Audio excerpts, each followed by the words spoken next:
여러분 그간 평안하셨습니까? 서재에 쓰시다는 말씀의 시간입니다. 지난번 한국에 갔을 때 아주 오래간만에 고등학교 시절 친구를 만났습니다. 서울에서 대학을 다닐 때 만난 후로는 다시 보지를 못했으니 아주 오래간만이었습니다. 대학에서 철학을 가르치다 오래전에 정년으로 퇴직을 했다고 했습니다.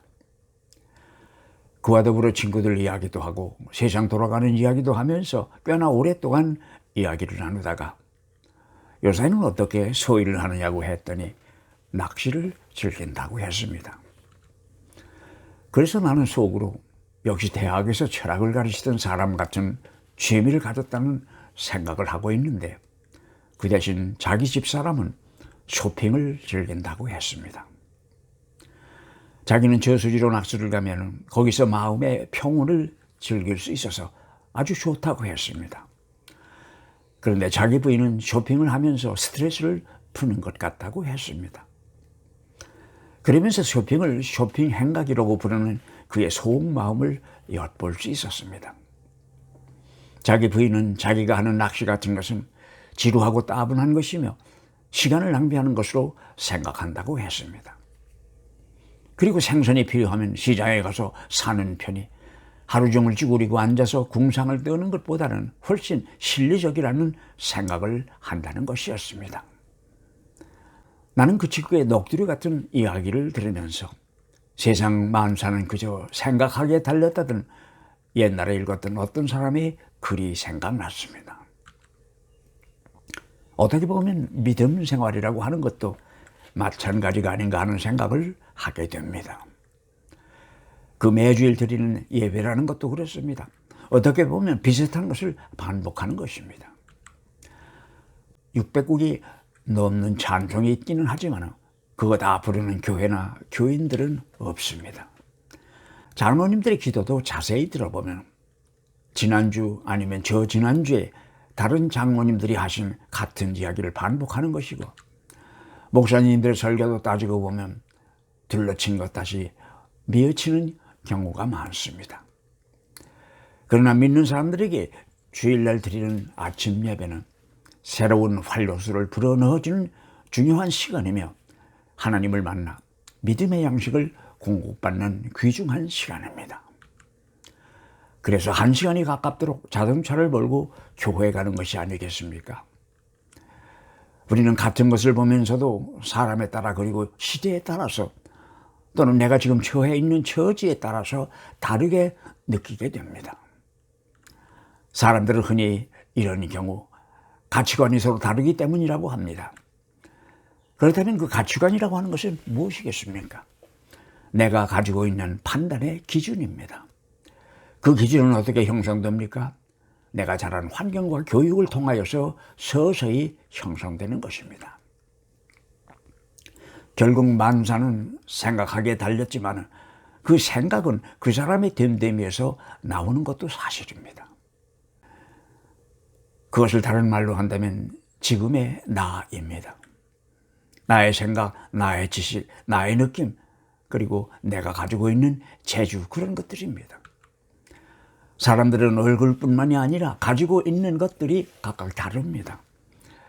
그러나 우리의 그 다른 것들이 어떻게 조화를 이루어서 선을 창출해내느냐고 하는 것이 바로 우리가 살만한 사회를 만들 수 있는 열쇠가 되는 것입니다. 그래서 사도 바울도 로마서 12장에서 교회라고 하는 믿는 이들의 모임을 우리의 몸에 비유하고 있습니다. 우리의 몸은 여러 부분으로 되어 있으며 그들이 맡은 기능도 각각 다릅니다. 눈은 보는 기능을, 코는 냄새 맡는 기능을, 귀는 듣는 기능을 가지고 있습니다. 음식을 섭취하기 위하여서 우선 눈과 코가 그 먹거리를 1차적으로 검사합니다. 그 검사한 정보들은 즉시 뇌로 전달되고 뇌는 손에 지시하여서 그 음식을 입으로 운반하게 합니다. 일단 음식이 입에 들어가면 혀는 안전을 위하여서 검사를 다시 합니다. 그 과정에서 안전하고 유익하다는 판단이 나오게 되면 치아와 협력하여서 잘 분쇄해서 식도를 따라 몸 깊은 곳으로 밀어 넣습니다. 이렇게 우리의 몸의 각 기관은 담당하는 기관이 다르지만은 결국 모두는 몸 전체의 안전과 안녕을 위하여 일하는 것입니다.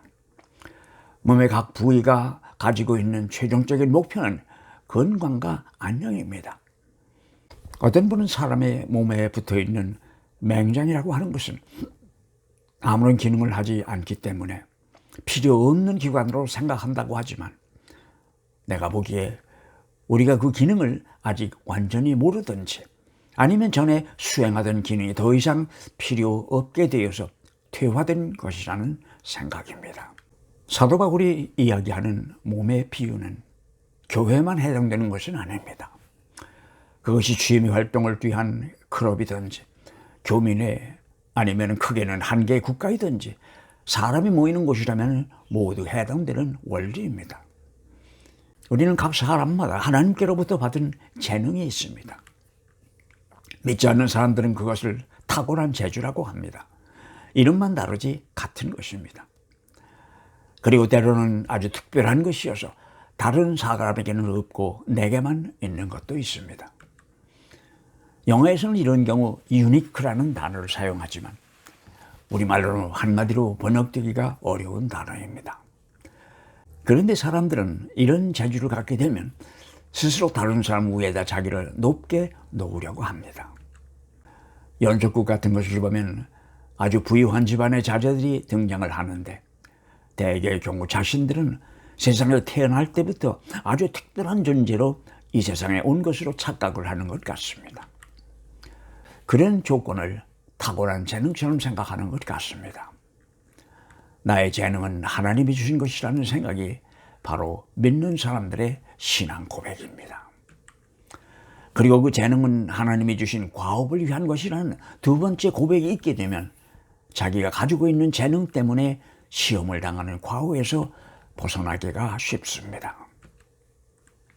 그리고 그 재능을 잘못 사용하게 되면 하나님 앞에 책임이 따를 수밖에 없습니다. 제가 이렇게 얘기를 하면 어떤 분은 주신 재능을 모르는 척하고 사용하지 않으면 책임을 면할 수 있지 않겠느냐고 하실지 모르지만, 이것은 하나님이 나를 택하신 그 자체를 부인하는 것이 되어서 결국은 더 어려운 처지에 들어가게 될 것입니다. 2차 대전 때 나치 수용소에서 살아남은 스위스 태생의 심리학자 프랭클이라는 사람의 연구 결과를 보면 수용소의 전율 속에서 끝까지 살아남을 수 있었던 사람들의 공통점은 살아남아야 할 분명한 이유가 있었던 사람이었다고 했습니다.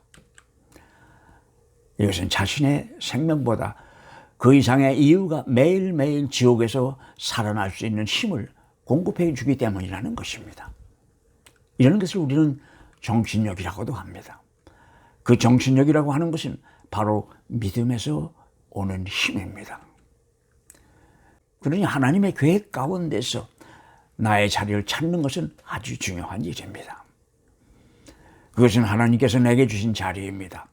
그리고 그 주신 과업을 완성하기 위하여 내게 특별히 주신 것입니다. 그것을 찾으면 우리의 꿈은 커집니다. 그리고 나이가 들면서도 그 꿈을 계속할 수가 있습니다. 그러나 하나님이 우리에게 주시는 사명이 항상 즐거운 것만은 아닙니다. 때로는 아주 고통스러운 것도 있습니다. 예수께서 받으셨던 십자가의 사명 같은 것입니다. 바울이 열거하는 재능을 살펴보면 여러 가지가 있습니다. 예언을 하는 일, 섬기는 일, 가르치는 일, 권면하는 일, 나누어주는 일, 다른 사람을 지도하는 일, 자선은 베푸는 일 등입니다.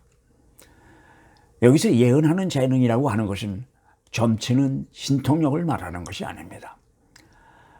멀리 앞을 볼 줄 아는 통찰력을 말하는 것입니다.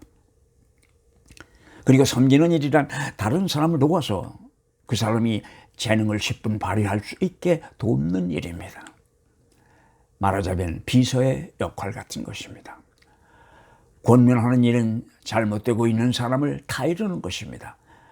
나누어주는 일을 맡은 사람이란 내 것을 남에게 주는 행위를 말합니다.